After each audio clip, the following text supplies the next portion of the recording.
Hi, my name is Jason, and this is a video guide to coordinating a fundraising campaign.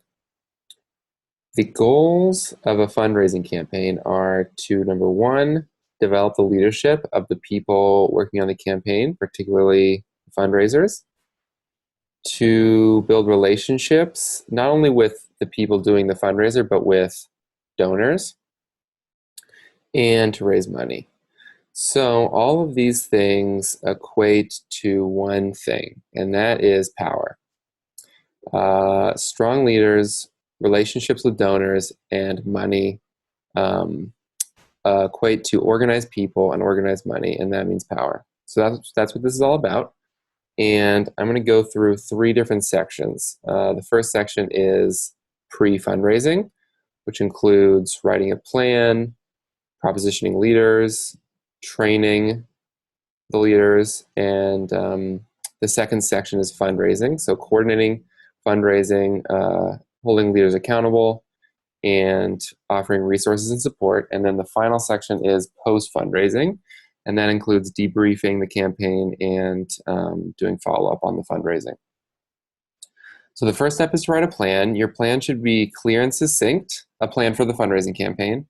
It should be very short, 1 to 2 pages only, and it should include basic information, what the campaign's about, why it's happening and how it's happening, roles with specific people assigned to them, and a timeline.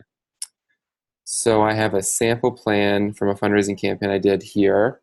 I'll put this link in the description of this video. And here you can see the basic information and roles from my sample plan. So you can see it's pretty short and concise. It has information about how much money is being raised, and it has specific people and roles. Here is the timeline. So it has specific dates, events, who's leading on those actions, and who's supporting on those actions. Next step is to proposition leaders into roles. And so anyone with a role should be propositioned officially. I generally will send an email with some brief information, and then I'll call to sort of lock it in. You want to make sure there's clear responsibilities in your proposition.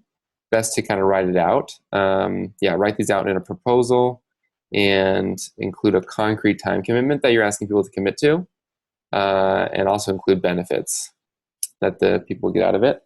And make sure to get a very solid commitment from people to their role, either on the phone or video, or I suppose in person. But you really don't want to get a commitment over text or email, because it's just not really strong enough to hold people accountable. So here's kind of like a sample fundraiser role description. You can see they have these responsibilities here, very clear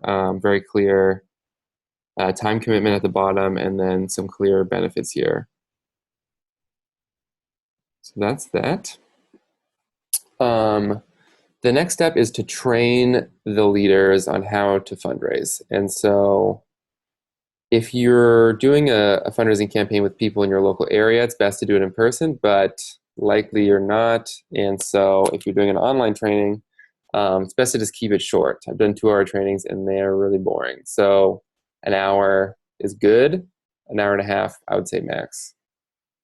So essential to include in the training is to discuss relationships and power and how that relates to fundraising, because this is not just about raising money. So it's important not to cut corners at this stage, and to make sure people really understand the broader reason why we do fundraising.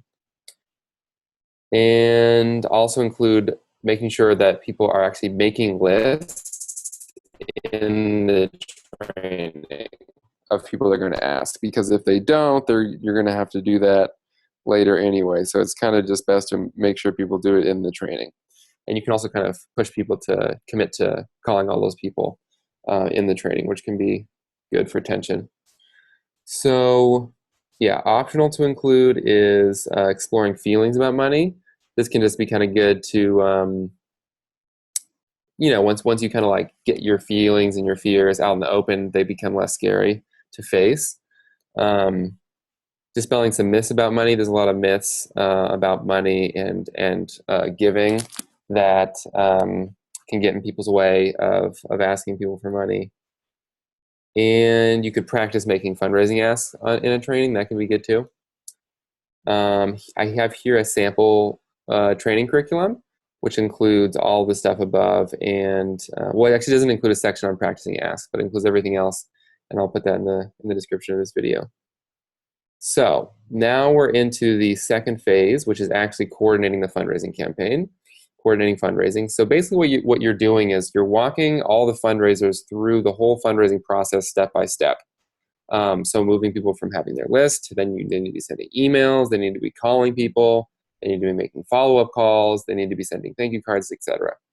So you want to be providing resources the whole time as well, kind of a little bit at a time as you move through. And I have those available at studentsdivest.org/fundraising-resources, which I'll link in the description.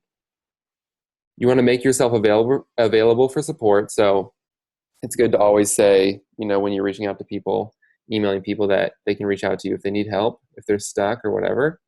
And generally, I'll send an email about once a week for each step. So at the beginning of a week, I'll say, okay, this week we're doing sending emails, and here's some resources for that, and blah, blah, blah, blah. And then what I do is a day or two later, I'll follow up by calling everybody to check in. So I'll call and I'll say, hey, do you see the email? Like, how do you feel about making your emails?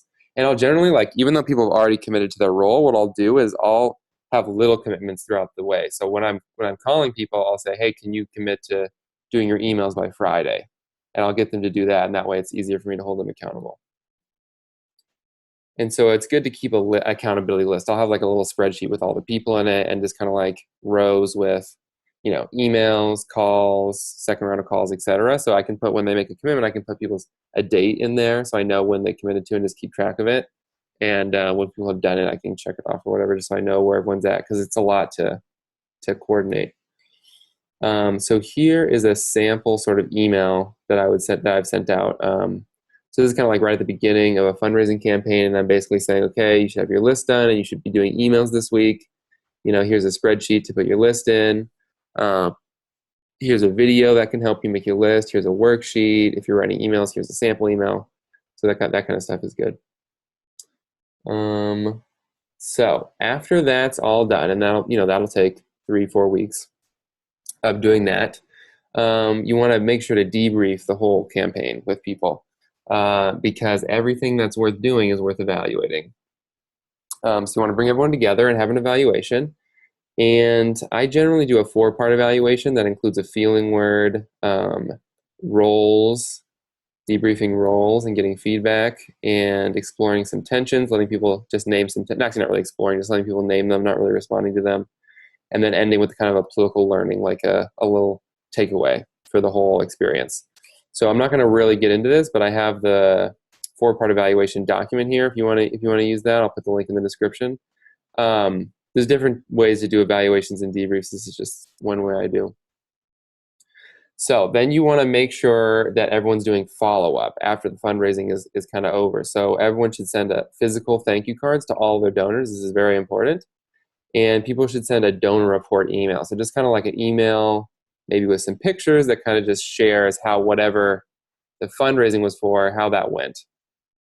And it's pretty good to lead by example on that. So I would say it's usually good to, if you're coordinating a fundraising campaign, to also participate in it at least a little bit, do a little bit of fundraising just along with people. And so, you can write a donor report as well, and then send that to people, and they can see that. And you're really going to have to hold people accountable to doing this, because people generally want to forget about it and just be done. But they're really leaving power on the table by doing that, because this is the key to cultivating relationships with donors, is saying thank you with a thank you card, physical thank you card, sending a report, etc. So it's really a very important part of the process. And here I have a link for a sample thank you card and a link for a sample donor report. And I'll include here's a photo, here's the thank you card. You can see it's this little postcard, like three sentences. It's just the thought that counts. And here's a sample donor report. It's really a lot longer than that. That's just the beginning. And there's links to those. So that's it pretty much. At that point, you're done with the fundraising campaign. So in review, there's, three sections to a fundraising campaign: pre-fundraising, fundraising, and post-fundraising. First step is writing a plan. Then you're propositioning leaders in the plan. Then you're training your leaders, and then you're coordinating fundraising. You're holding leaders accountable, and you're providing resources and support. And at the end, you facilitate a debrief or evaluation, and then you make sure fundraisers are doing follow-up. So that is that. Hope you have good luck with your fundraising campaigns.